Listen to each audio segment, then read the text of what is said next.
많은 관심을 받고 있는 사건, 사고들 짚어보겠습니다. 지금 이 사건, 오늘은 임주혜 변호사와 함께합니다. 안녕하십니까? 네, 안녕하세요. 네, 자 이번 주 목요일이죠. 오늘 31일이 이제 헬로윈데이인데 2년 전에 참사도 있었던 만큼 지난 주말 경찰이 홍대와 이태원 일대를 단속했다고요? 그렇습니다. 할로윈데이는 아직 남아있지만 그 직전에 있었던 이제 마지막 주말이다 보니까 많은 사람들이 홍대라던가 아니면 이태원 이렇게 사람들이 많이 모이고 술자리라던가 이런 약속 모임을 가질 수 있는 장소들에 다수가 몰릴 것을 우려해서 집중적인 단속을 펼쳤습니다.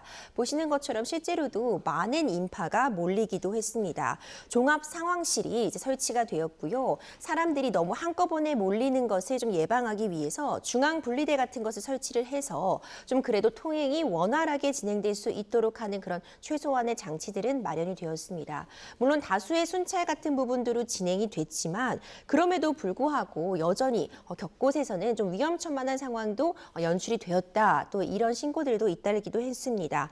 민파 밀집도가 이제 실시간으로 집계가 되었는데 그러니까 평소의 주말 수준, 그러니까 주말에는 원래 평일보다는 이런 장소들에 사람들이 많이 모이다 보니까 평소 주말 수준이었지 우려할 정도의 상황은 아니라는 어떤 상황실의 발표가 있었지만 또 곳곳에서는 너무 많은 사람들이 몰리는 것 같아서 우려가 된다. 또 이런 이야기가 전해지기도 했습니다. 좀 한 가지 좀 주목할 만한 지점은 어느 지역에 사람들이 집중적으로 모였는가 이 부분을 보자면 아무래도 이태원 참사의 영향으로 이태원보다는 오히려 홍대 일대에 더 많은 사람들이 모인 것을 확인할 수 있습니다. 수치상으로도 그 부분이 정확하게 드러나고 있는데요. 2022년도에 이제 이태원에 5만 명 정도가 운집된 반면 홍대에 이제 7만 명 정도였고요. 2023년도에는 그 수치가 훨씬 더 그 격차가 벌어졌습니다. 이태원에 14,000명 정도, 이제 홍대에 오히려 9만 7천 명 가량이 모이게 되었고 올해죠. 2024년도에는 이태원에 18,000명, 홍대에는 9만 8천 명 정도, 그리고 강남 일대에도 꽤 많은 인파가 모였는데 항상 조심하는 것이 필요하기 때문에 앞으로 할로윈 데이까지 그리고 그 이후에도 인구 밀집 지역에 대한 통제는 다소 필요하지 않을까 생각이 됩니다. 네, 여전히 이태원 참사의 기억이 남아있는 걸 방증해주는 수치가 아닐까 좀 생각이 들고요.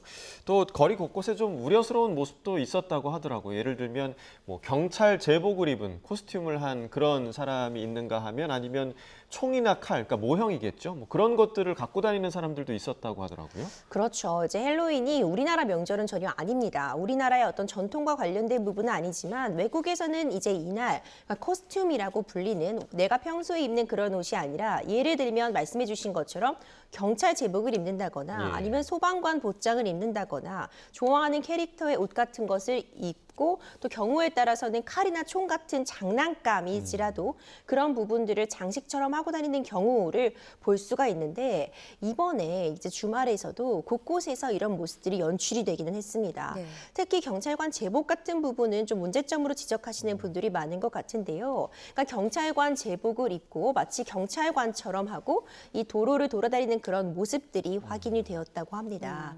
그런데 우리 법에서는요, 경찰관이 아님에도 불구하고 경찰관의 그런 제복을 입는다거나 아니면 수갑 같은 부분을 사용한다거나 하는 행위를 금지하고 있습니다. 이것을 금지하는 이유가요. 자칫 잘못하다가는 경찰관을 이제 사칭을 해서 어떤 2차적인 범죄를 저지를 수 있는 그런 우려도 있을 수 있고요. 이렇게 인구가 많이 밀집되어 있는 이런 공간에서 경찰관 제복을 입고 돌아다니게 되면 실제로 지금 위험 상황이어서 경찰관이 출동한 것임에도 불구하고 단순히 지금 할로윈 행사를 즐기기 위해서 코스튬을 입고 나온 것 아니냐 하는 그런 오인을 하기 때문에 이런 부분들을 좀 막기 위해서 그러니까 처벌 규정까지도 마련해 두고 있는 것인데 그럼에도 불구하고 이제 온라인 상에서는 너무도 쉽게 이런 제복들을 구할 수가 있고 그렇다 보니 인파들 중에서는 이제 경찰관 복장을 하고 돌아다니는 사람들도 있어서 좀 우려를 표하는 시민들도 다수 있었습니다. 네, 그러니까 경찰이 아닌 사람이 경찰 제복을 착용하면 이제 처벌을 받을 수 있다 이런 말씀이신데 어떤 처벌을 받게 되는 건가요? 네, 이제 경찰 제복 장비법이라는 것이 있습니다. 결국 경찰관이 아님에도 불구하고 경찰임을 나타낼 수 있는 그런 표식들, 뭐 경찰관 배지라고 우리가 흔히 불리는 그런 부분들을 제시한다거나 아니면 그 의상 갖춘 것을 갖추어 입는 경우에는 1년 이하의 징역이나 1,000만 원 이하의 벌금까지 처해질 수 있거든요. 있거든요. 예. 물론 뭐 영화나 드라마 같은 곳에 사용하는 것에는 예외 규정을 두고 있어서 전혀 어떤 용인할 수 없이 진행은 되는 것이 아니지만 과할 경우 아무리 어떤 행사상의 용도라거나 아니면 재미를 위해 단순 오락일지라도 처벌 대상이 될 수 있다는 점은 좀 유념해 두시는 게 좋을 것 같습니다. 예. 아까 이제 뭐 요즘에는 이태원으로 몰리지는 않지만 뭐 홍대로 굉장히 많이 몰리고 있다라는 통계도 조금 전에 좀 보셨는데 자칫하면 최근에 그 인파 밀집으로 인한 그 사고가 벌어질 뻔한 일도 또 있었더라고요. 그러니까 성동구 성수동에서 한 브랜드 행사가 열렸는데 수백 명의 인파가 좁은 골목에 한꺼번에 모이면서 이 행사가 결국엔 이루어지지 않았죠. 그렇습니다. 이제 24일 성수동에서 벌어졌던 일인데요. 성수동에도 굉장히 많은 사람들이 몰리는 공간이기도 합니다. 예. 어떤 행사라던가 어떤 유명 브랜드의 그런 팝업 스토어 같은 것들이 자주 열리면서 인파 밀집 지역으로 또 분류가 되고 있거든요. 근데 24일 성수동에 늦은 밤에 한 명품 브랜드의 행사가 열리게 되었습니다. 그런데 이제 좁은 곳에 수백 명이 삽시간에 일순간에 몰리게 되면서 당시에 신고 전화들도 잇따랐다는 얘기가 전해지고 있습니다. 112 신고가 4건이 있었다고 하고요. 예. 당시에 현장을 지켜봤던 목격자들이 너무 많은 인파가 몰리고 있어서 우려스럽다 이런 이야기가 나왔었거든요. 행사 시작 전부터 아직 시작이 하기 전에 입장 단계에서부터 이렇게 혼란스러웠어서 만약 행사가 끝까지 진행되었다면은 더 많은 인구가 몰리게 되고 만에 하나 사고까지도 발생할 수 있었던 그런 상황으로 보여서 이런 안전사고 우려 때문에 조기 종영이 되었다고 합니다.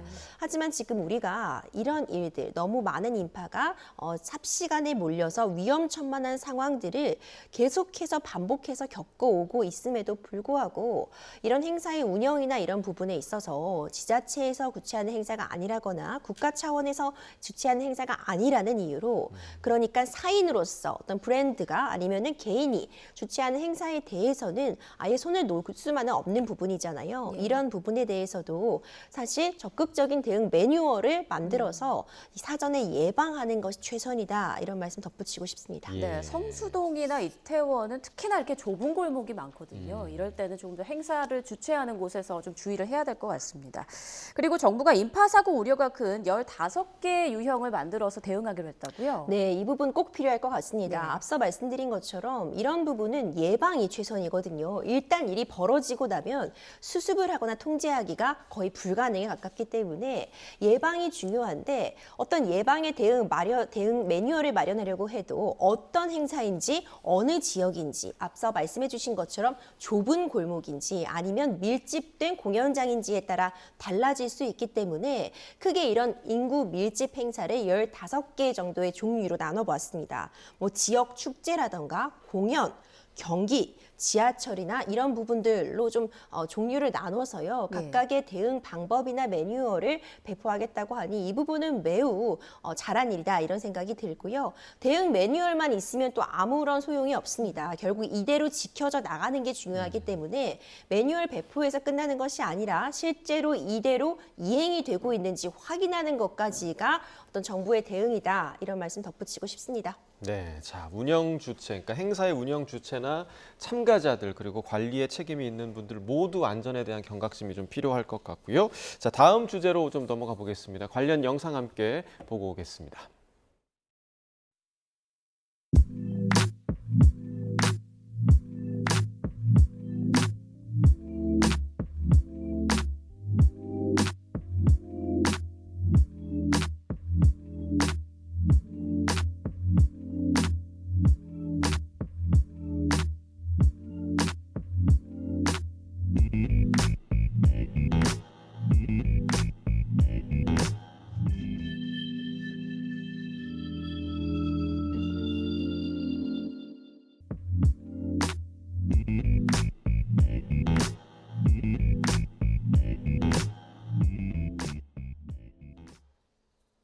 세기의 이혼 소송으로 불린 최태원 SK그룹 회장 그리고 노소영 아트센터 나비 관장의 이혼 소송에서 우리가 뭐 천문학적인 그런 재산 분할 금액이 나왔습니다. 그런데 항소심 재판부가 선고 이후에 판결문을 수정을 했습니다. 그러니까 이걸 두고 대법원에서 구체적으로 심리가 이루어질 예정이라고 하는데 어떤 내용입니까? 그렇습니다. 이 세기의 이혼이라고 걸맞을 만한 재산 분할 액수가 나왔었죠. 1조 3,808억 원이라는 재산 분할 결과가 나오면서 이 판결에 정말 많은 관심이 쏠리게 되었는데요.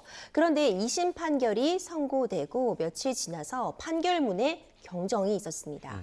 판결문 경정이라고 하는 것은요, 이제 판결문에도 어떤 오기나 오류가 분명히 있을 수는 있습니다. 그렇기 때문에 어떤 중대한 판결의 결론에 어떤 영향을 끼치는 경우가 아니라 단순히 오기 정도로 수정하는 것에 불과한다면 우리가 그것을 판결문 경정이라고 부르거든요. 그러니까 결론은 그대로 유지한 채 틀린 부분, 이제 오기에 대해서 바로잡겠다, 이 부분만 수정하겠다라는 것인데 이에 대해서 최태원 SK 회장이 이것은 판결문 경정으로 끝날 것이 아니라 판결의 이후에, 그러니까 판결의 결론을 뒤바꿀 만한 사정이라고 해서 이 2심 판결 경정을 잘못한 것이다라고 해서 재항고를 한 상황입니다. 네. 그럼 어떤 부분이 도대체 수정이 되었는지 그 부분이 중요할 것 같은데요. 그러니까 SK의 전신이라고 볼 수 있습니다. 대한텔레콤의 주식의 가치가 문제가 되는 것인데 1998년이 굉장히 중요한 의미를 갖고 있습니다. 그러니까 1998년 이전에는 선대 회장, 그러니까 최종현 SK 선대 회장이 SK를 이끌어오고 있었다 이렇게 본 것이고 98년 이후에는 이제 최태원 회장이 SK를 이끌어오고 있었다 이렇게 보았기 때문에 이 98년도에 이 2심 판결문에서는 이 대한텔레콤의 주가 가치가 100원이라고 보았습니다. 그러니까 5기였는데 이 100원이라고 본다면은 지금의 주가 가치와 비교했을 때 최태원 회장이 최종현 선대 회장보다 훨씬 더 이 가치를 높게 끌어올린 것이다라고 본 것이고요.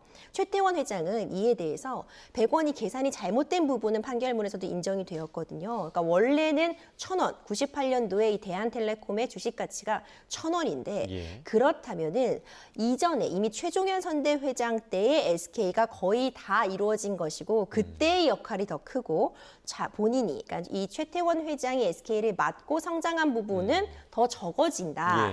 그렇게 본다면은 재산 분할을 해줄 대상이 더 줄어들게 된다. 그렇죠. 이런 논리를 피고 있는 것이어서 이제 최태원 회장 측에서는 원래 1,000원인데 100원으로 재판부에서 계산을 해서 결론에 크게 영향을 미쳤다. 이런 입장이고요. 2심 재판부에서는 이것은 SK 주식 자체가 재산 분할 대상이 되느냐 안 되느냐를 가르는 데 있어 중요한 요소가 아니었고 단순히 그냥 SK 주식 가치를 계산해보는 과정 속에서 어떤 계산의 한 가지에 불과하기 때문에 결론에는 영향을 끼치지 않는다는 입장이었는데 결국 대법원에서 이것이 판결 경정으로 가능한 것인지 부분에 대한 판단을 받게 된 것입니다. 네. 그럼 이혼 소송 상고심과는 별개로 2심 판결 그 경정에 문제가 없는지 이 부분만 살펴보는 건가요? 그렇습니다. 이 부분이 좀 혼돈이 있을 수 있는 것 같아요. 지금 많은 분들이 알고 계시는 것처럼 이 재산 분할에 대한 부분에 대해서 그리고 위자료 부분에 대해서 지금 상고심, 그러니까 대법원에 가 있는 상태입니다. 그러니까 대법원은 대법원대로 이 이혼 소송 자체에 대해서는 지금 가 있는 상태이고요. 말씀 주신 것처럼 2심 판단 자체에 대해서 2심 판결 자체에 대해서 최태원 회장이 상고를 한 것도 맞고요. 2심 판단에서 이 대한텔레콤의 주식 가치를 원래는 이제 1,000원임에도 불구하고 100원으로 본 부분이 경정으로 끝날 문제가 아니었음에도 경정으로 단순히 결론을 바꾸지 않고 오기만을 수정한 부분으로 한 것에 대해서도 지금 불복했거든요. 이번에 이제 이 재항고심에서는 단순히 경정으로 가능한 부분이었는지만을 지금 다루게 되는 것이기 때문에 결과적으로 이 두 부분의 판단은 모두 대법원에서 가려지게 된 상황입니다. 네. 그렇다면 그 판단의 결과에 따라서 결론이 달라질 수도 있는 겁니까? 그러니까 10배 차이였잖아요. 그렇죠. 그러니까 최태원 SK 회장 측에서는 이게 재산 분할 금액의 10분의 1이 될 수도 있다. 뭐 이런 기대를 하고 있는 걸까요? 그러니까 재산 분할 액수가 대폭 감소돼야 된다 이런 주장을 펼치고 있는 것이죠. 이제 이와 관련해서 사실 이 두 재판이 동일한 내용을 담고 있는 것처럼 보이지만 사실상 좀 다른 포인트는 있습니다. 이것을 경정으로 가릴 수 있는 문제인지 없는지에 대해서가 재항고에 대해서 다뤄지는 부분이기 때문에 아마 경우에 따라서는 이게 경정으로서 가능한 부분이었냐를 먼저 판단을 받고 예. 그 이후에 이 이혼 사건에 대한 상고심이 진행될 가능성도 있고요. 경우에 따라서는 이 두 개를 동시에 같은 날 판단을 내릴 그런 상황도 예측은 가능한데 네. 유불리에 대한 이야기가 많이 나오고 있는 것 같습니다. 예, 예. 물론 판결문에서도 단순 오기라는 부분이 발생할 수는 있습니다. 하지만 이것이 어떤 주식의 가치를 결정함에 있어서 100원이냐 1000원이냐가 어쨌든 계산 과정에서 큰 차이를 불러일으키기 때문에 이 부분에 대해서는 적어도 2심 판결이 최태원 회장이 사실상 완패했다 이런 평가를 받고 있는 판결이어서 예. 어쨌든 그 판결에서 오기가 있다는 부분은 최태원 회장이 이제 상고심 대법원에서 좀 더 싸워볼 무기가 되는 부분은 맞지만요. 지금 2심 재판부에서 밝히고 있는 것처럼 2심에서 1조 3,808억 원이라는 어마어마한 재산 분할이 가능했던 건 일단 재산 분할 대상에 1심과는 다르게 SK 주식이 포함되었기 때문입니다. 예. 그러니까 재산 분할 대상에 SK 주식이 포함이 되면 기여도는 좀 차등이 있을 수 있겠지만 일단 어마어마한 재산 분할이 이루어져야 되는 부분은 맞습니다. 그렇기 때문에 이제 경우에 따라서는 이것이 잘못된 부분은 맞지만 SK 주식 자체가 재산 분할 대상이 되냐 안 되냐를 판가름할 만한 그 정도의 결정적인 요인은 될 수 없을 것이다.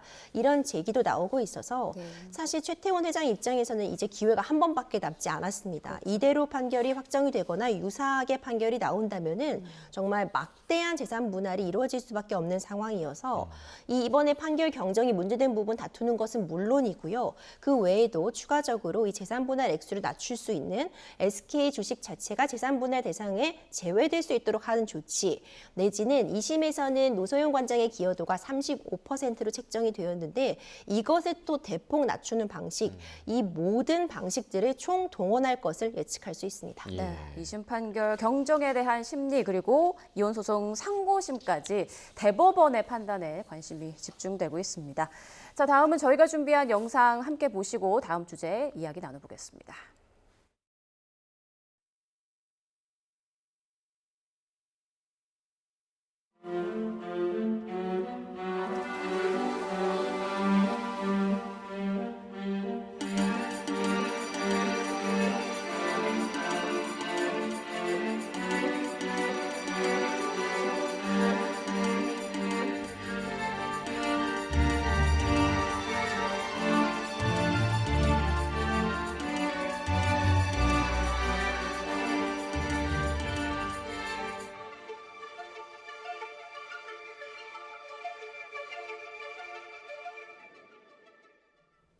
네, 잊을만 하면 되풀이되는 경비원에 대한 입주민의 갑질 사건 지금부터 볼 텐데요.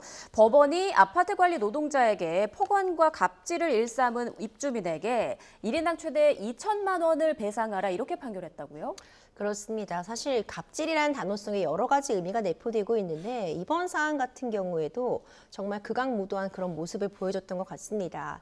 이 경비원에 대해서요. 한 입주민이 굉장히 심각한 인격 모독과 더불어서 경무에 시달리도록 하는 큰 정신적인 고통을 준 사정들이 드러났습니다. 이미 2019년도부터 벌어졌던 일인데 10분 간격으로 계속해서 흡연 구역을 순찰해 돌아라. 그리고 개인 택배를 본인에게까지 배달해달라고 부탁하는 것은 물론이고요. 폭언의 수위도 정말 어마어마했습니다. 뭐 개처럼 지져봐라. 아니면 부모님 욕을 하면서 뭐 무덤에서 부모님을 뭐 가져와라. 말도 안 되는 소리죠. 그러니까 이런 극심한 고통을 주어왔는데 그렇기 때문에 이곳에서 10명이 넘게 퇴사한 직원들이 발생했다고 합니다. 얼마나 힘듦을 겪었는지 짐작해 볼 수 있는데요. 이에 대해서 법원에서 손해배상 판결이 나왔는데 그러니까 총 지백된 액수는 4,500만 원이었습니다. 네. 관리사무 소장에게 2천만 원, 그리고 직원에게 2천만 원, 이들을 해고하라고 지속해서 이제 괴롭힘을 당한 입주민 대표 회장에게 500만 원 이렇게 위자료 청구가 인정이 되었습니다. 말씀 주신 것처럼 개인에게 이제 최대 2천만 원의 위자료 청구가 이제 배상 판결이 인정이 된 것인데, 그러니까 통상적인 위자료 액수에 비해서는 2천만 원 정도면 이런 사안에서 많이 나온 것은 맞습니다. 그런데 이 사람이 벌인 이 행강, 이 오랜 기간 동안 지속적인 괴롭힘이라고 볼 수밖에 없거든요. 이 사람이 이런 폭언이나 이런 말도 안 되는 업무를 시키는 것 외에도요, 이런 피해자들에 대해서 지속적인 고발전, 고소전, 그리고 손해배상 청구를 오히려 역으로 하기도 했어요. 이 부분들이 이제 모두 인정은 되지 않았지만 이런 지속적인 괴롭힘이라는 사정을 감안할 때 과연 이 2천만 원이라는 위자료 청구 액수가 정말 많이 이례적으로 상향이 된 부분은 맞으나 아직까지 갈 길이 먼 것이 아닌가. 이 정도의 액수로서 아직 우리가 충분히 이런 갑질 범죄를 근절시키기에 충분하다고 보기에는 어렵지 않을까. 이런 좀 아쉬움도 남는 상황입니다. 네, 자 위자료 2천만 원이 상향된 금액이라고 하긴 하셨지만 집행유예는 너무 처벌이 약한 거 아니냐 이런 지적이 있을 수도 있을 것 같아요. 그렇죠. 당연히 이 상황이 이제 민사적인 배상 청구는 그렇고요. 형사적인 처벌도 인정은 되었습니다. 네. 폭행 생각해 볼 수 있고요. 그리고 지금 보복 협박, 지금 이렇게 피해 사실을 진술한 사람에 대해서 가만두지 않겠다 이런 보복 협박도 예. 일삼았거든요. 당연히 그런 모욕적인 언사에 대한 모욕죄에 대한 부분도 문제가 되었는데 집행유예형이 나왔습니다. 폭행이나 보복 협박 부분에 대해서는 징역 1년에 집행유예 2년 선고되었고요. 모욕죄 부분에 대해서도 4개월, 징역 4개월에 집행유예 1년이 나왔습니다. 결국 집행유예 판단을 받았는데 이런 괴롭힘의 정도라던가 지속 시간에 비해서 지나치게 솜방망이 처벌이 아니냐 이런 이야기가 나오고 있지만 그럼에도 불구하고 한 단계 나아간 판결임은 분명해 보입니다. 이런 지속적인 괴롭힘에 대해서 집행유예 역시도 잘못된 부분은 확인이 된 부분이기 때문에 예. 형사처벌이 이루어졌고 특히 그래도 이전에 비해서는 대폭 상향된 위자료 청구가 인정됐다는 점은 또 고무적이라 평가하고 싶습니다. 예. 네, 지금 화면으로도 나가고 있지만 정말 입에 담기 힘든 폭언들을 했고요.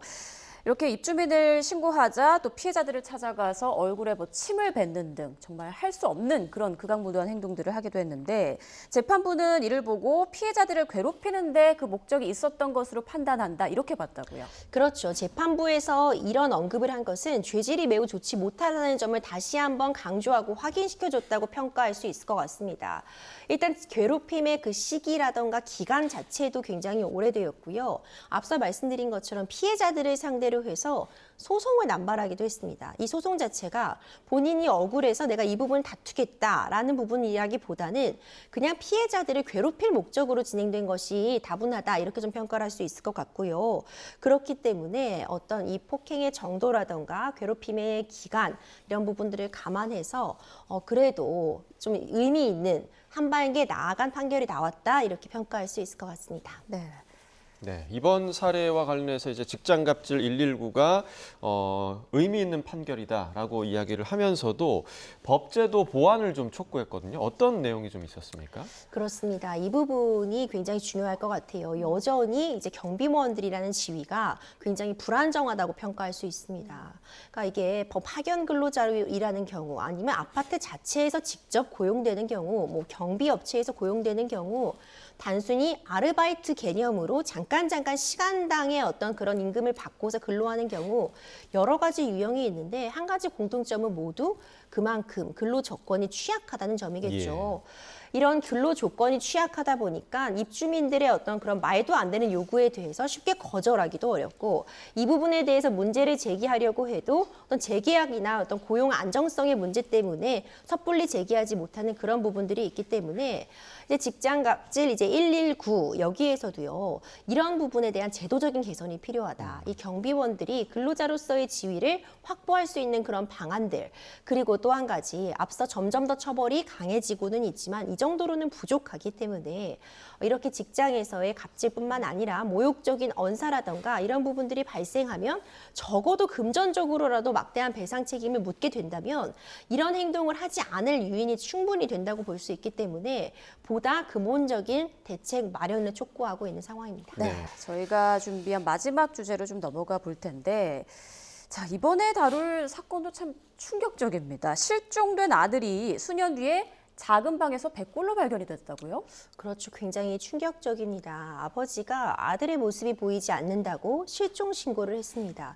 그럼에도 불구하고 아들의 행방은 묘연했었는데요. 2023년도에 5월이었습니다. 이 아버지의 자택에 방문했던 지인이 작은 방 문을 열어보니까 그곳에서 백골 시체를 발견하게 됩니다. 예. 이제 이 부분에 대해서 신고를 진행하고 확인을 해보니 이 백골 시체가 바로 실종 신고가 된 그 집 주인의 아들이었던 거죠. 근데 이제 사망 시점을 보니까 이게 발견된 건 2023년 5월이었는데 최소 2029년 4월 정도에 죽음에 이른 것으로 확인이 되었습니다. 그렇기 때문에 이미 백골이 된 상황이었는데 4년 정도가 지난 걸로 그렇죠. 보이는군요. 예. 이제 이 부분에 대해서 이제 검찰에서는 아버지가 아들의 사망 사실을 인지하고서도 이제 집에 방치했다. 그러니까 사체 유기 혐의로서 이제 이 부분에 대해서 재판이 진행이 되었고요. 최종적으로는 이 부분에 대해서 무죄 판단을 받았던 그런 사안입니다. 네, 그러니까 아들이 4년 전에 극단적 선택을 한 것으로 추정되는 상황이었고 그걸 아버지가 발견을 했는데도 방치를 했다라고 검찰이 판단한 그 이유가 좀 어디에 있었나요? 그렇죠. 그러니까 이제 이 타살의 흔적이 보이지가 않았습니다. 예. 지금 백골 사체로 발견이 되었지만 타살의 흔적은 없었고 검찰 측에서는 아버지가 딱히 이런 아들을 살해할 동기를 확인할 수 없다 이런 입장을 이런 부분들을 이제 재판부에서는 인정을 했는데 예. 검찰 측의 주장을 보면은요 너무 석연적인 부분이 많기는 합니다. 일단 상식적으로 어떤 시체가 부패하게 되면은 악취가 날 수밖에 그렇죠. 없고요. 예. 어떻게 작은 방에 4년 동안 그럼 들어가 보지 않은 것이냐. 분명히 어떤 냄새라던가 작은 방에 들어가 보면은 지금 여기에 아들 시체가 있다는 부분을 확인할 수 있었을 텐데 그 부분을 몰랐던 것은 말이 안 된다라는 게 검찰 측의 주장이었지만 예. 재판부는 이 부분에 대해서 이제 이 해당 거주하고 있던 이 집이 굉장히 이제 쓰레기라던가 재활용품 같은 것들이 가득 쌓여 있어서 실제로도 그런 사체를 발견하기 어려운 구조였다는 부분이 충분히 뭐 인정이 된다 이렇게 예. 보고 있고 이 집을 방문했던 다른 지인도 어떤 악취라던가 이런 부분을 느끼지 못했다고 진술해줬기 때문에 그리고 결정적으로 어떤 타살의 흔적을 찾을 수가 없고 아버지가 딱히 아들을 죽일 만한 그런 유인 동기를 찾지 못했다는 점을 근거로 사체 유기 혐의에 대해서 이제 1심에서 무죄가 선고가 되었습니다. 예. 네. 검찰은 1심 판결에 불복해 이제 항소를 제기했는데 항소심 재판 과정에서 쟁점은 뭐가 될까요? 그렇죠. 의심적인 부분은 분명히 있는 예. 것 같습니다. 어떻게 발견을 하지 못했는가. 그리고 심지어 2023년도 5월에 이 백골 사체가 발견된 이후에도 이 아버지가 이 시신 인수를 거부해서 무연고로 장례가 진행이 되었다 이런 이야기가 나오고 있어서 예. 좀 너무나도 좀 상식선에서는 납득이 좀 어려운 측면들이 있어서 이제 검찰은 항소심에서 추가적으로 과연 이렇게 집안에 시체가 방치되어 있다는 점을 정말로 인지할 수 없었는지 인지할 가능성이 아예 없었는지 알고 있었음에도 이걸 고의적으로 방치한다거나 아니면 뭔가 숨기고 있는 것은 아닌지 이 부분을 입증하는 데 초점을 맞출 것으로 보입니다. 예. 네, 알겠습니다. 지금까지 임주혜 변호사와 함께 주요 사건 사고들 짚어봤습니다. 고맙습니다.